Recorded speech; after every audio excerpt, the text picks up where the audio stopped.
साहिल अपने माता पिता के साथ एक छोटे से शहर में रहता था। वह एक कंपनी में काम करता था, जिसके पैसे से वह अपना खर्चा और अपने परिवार का खर्चा चलाता था। कुछ वर्ष बाद साहिल की शादी हो जाती है। उसकी पत्नी का नाम प्रीति था। प्रीति एक बहुत ही लालची किस्म की औरत थी।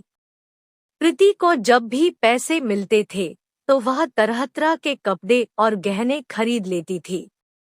वह जब भी किसी समारोह में जाती थी तो हमेशा नए नए कपड़े और गहने पहनकर जाना चाहती थी।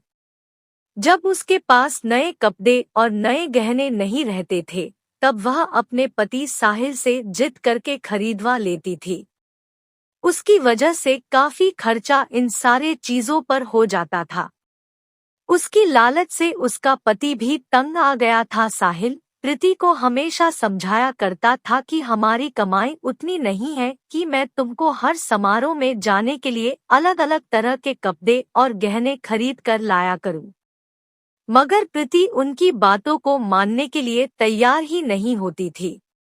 एक दिन जब प्रीति किसी समारोह में गई थी, तब उसकी एक सहेली मोहिनी उसके घर पर आई। मोहिनी ने प्रीति की सास से उसके बारे में पूछा। प्रीति की सास ने मनीषा को सारी कहानी बताई।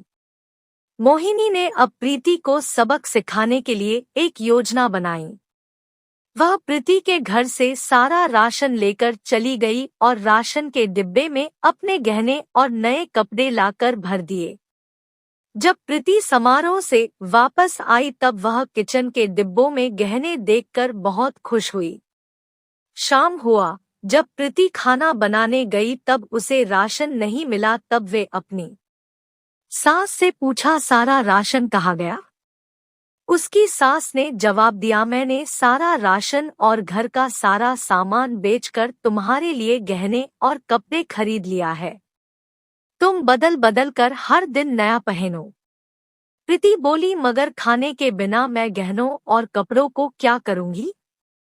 तभी उसकी सहेली मोहिनी आई और उसने प्रीति को सब कुछ बताया कि यह तुमको सबक सिखाने के लिए किया गया था। अब प्रीति को समझ में आ गया, जीवन जीने के लिए सबसे ज्यादा जरूरी भोजन होता है, ना कि बदल बदल के गहने और कपड़े पहनना। प्रीति अब अपने पति के कमाई के अनुसार ही सारा काम करती थी और वह खुशी खुशी रहने लगी। तो दोस्तों, कैसी लगी आज की हमारी कहानी? आज की हमारी कहानी आपको पसंद आई तो लाइक और शेयर जरूर करें।